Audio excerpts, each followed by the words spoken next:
కేంద్రంలోని భాజపా ప్రభుత్వం gas cylinder ధర పెంచి ప్రజల నడ్డి విరుస్తోందని సిపిఐ జిల్లా కార్యదర్శి దోనిపూడి శంకర్, నగర కార్యదర్శి జి కోటేశ్వరరావులు ధ్వజమెత్తారు. పాత బస్తీ నెహ్రూ బొమ్మకూడల్లో గ్యాస్ ధర పెంపునకు నిరసనగా ఆందోళన చేశారు. అనంతరం వారు మాట్లాడుతూ సామాన్య మధ్యతరగతి ప్రజలకు ఊహించని షాక్ ఇచ్చిందని ఆరోపించారు.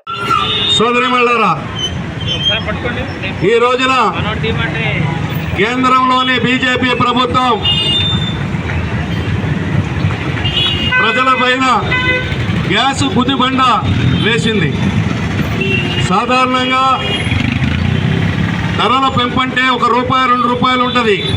కానీ ఈ రోజున మోయలేని భారం అకస్మాత్తుగా ₹50 మేరకు గ్యాస్ ధర పెంచడం అంటే ఇంతకంటే దుర్మార్గమైనటువంటి చర్య ఇంకొకటి ఉండదని చెప్పి సిపిఐగా విజ్ఞప్తి చేస్తా ఉన్నాం. ఇప్పటికే నిత్యావసర వస్తువులు ధరలు ఆకాశాన్ని అంటున్నాయి.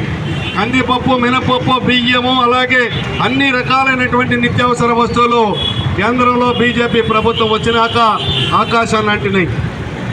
అలాగే మనకున్నటువంటి ఇంటి పన్ను, నీటి పన్ను మీద పన్నులు వేసి నడ్డి విరుస్తున్నటువంటి, పోటీ పడుతున్నటువంటి నగరపాలక సంస్థ నుంచి రాష్ట్ర ప్రభుత్వం, కేంద్ర ప్రభుత్వం, అన్ని ప్రభుత్వాలు కూడా పోటీ పడి ప్రజల పైన భారాలు వేస్తూ ఉన్నాయి.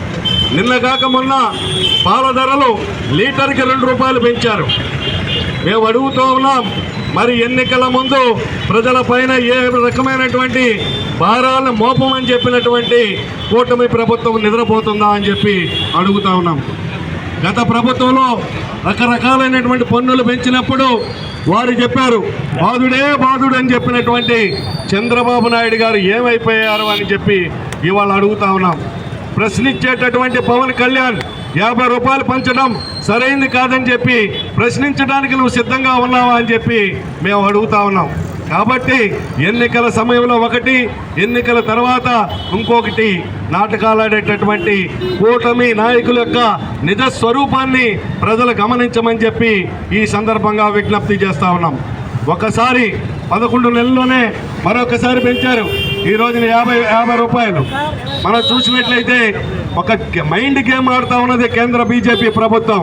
ఏం చెప్తా ఉన్నారంటే ధరని పెంచింది అంటే ఈ ప్రభుత్వం ప్రజల ప్రభుత్వం అని చెప్పేసి నేను అడుగుతున్నా. ఓ పక్కన మరి సంక్షేమ ప్రభుత్వం, వికసిత భారత్ అని చెబుతూ, ఆత్మనిర్భర్ భారత్ అని చెబుతూ, ఏమిటి వికసిత భారత్లో నల్ల చట్టాలను చేయటం మా వికసిత భారత లక్ష్యం అని చెప్పి నేను అడుగుతున్నా. వక్ఫ్ బోర్డు చట్ట సవరణ బిల్లుల దగ్గర నుంచి మణిపూర్ లాంటి రాష్ట్రం నుంచి ఆంధ్రప్రదేశ్ వరకు కూడా మైనార్టీలపైన దాడులు సాగుతుంటే ఏమైపోయింది వికసిత భారత్ నరేంద్ర మోడీ అని చెప్పి అడుగుతున్నా. ఆత్మనిర్భర్ భారత్ అని చెప్తున్నాడు. పక్కన ఈ రాష్ట్రంలో చక్కబదిలీ చేస్తున్నటువంటి చంద్రబాబు నాయుడు, పవన్ కళ్యాణ్ మేము సూటిగా అడుగుతున్నాం. ఇవాళ ఏమైపోయారు మీరంతా కూడా? ఇవాళ ఈ డబుల్ ఇంజన్ సర్కారు పేరుతో చలామణి అవుతున్నటువంటి భారతీయ జనతా పార్టీ ప్రజల మీద భారాలు వేస్తుంటే, ఏ భారాలు వేయను పన్నుల రహిత భారరహిత పాలన అందిస్తామని చెప్పినటువంటి బీజేపీ ప్రభుత్వం వారు ఒక్కసారిగా ₹50 పెంచడం అంటే బహుశా నాకు తెలిసి ఇంతకాలంలో ఏనాడు కూడా ఒక్కసారిగా ₹50 పెరగలేదు. కాబట్టి దుర్మార్గపూరితమైనటువంటి నిర్ణయం. దీనికి ముఖ్యంగా భారతీయ సగటు మహిళ దీనిపైన తిరగబడాలి. భారతీయ సగటు మహిళ ఇల్లు చక్కరించేటువంటి ఇల్లాలు మోడీ ప్రభుత్వం పట్ల రోడ్ల మీదకి రావాలి. ఆ వైపుగా మహిళలకు ధ్వజమెత్తాలి. వెంటనే తక్షణమే ఈ నిర్మలా సీతారామన్ యొక్క అప్రకటిత ప్రజల మీద బలవంతాన్ని ఇచ్చినటువంటి గ్యాస్ పథకాలు ₹50 తక్షణమే తగ్గించాలని చెప్పి ఆ వైపుగా ఈ రోజున తక్షణమే స్పందించినటువంటి విజయవాడ నగర కమ్యూనిటీ సమితికి ధన్యవాదాలు తెలియజేస్తూ, వెంటనే ఈ గ్యాస్ ధరను తగ్గించాలని భవిష్యత్తులో జరగబోయేటువంటి పోరాటాలలో ప్రజలందరినీ కూడా భాగస్వాములు చేయాలని చెప్పేసి కోరుతున్నారు.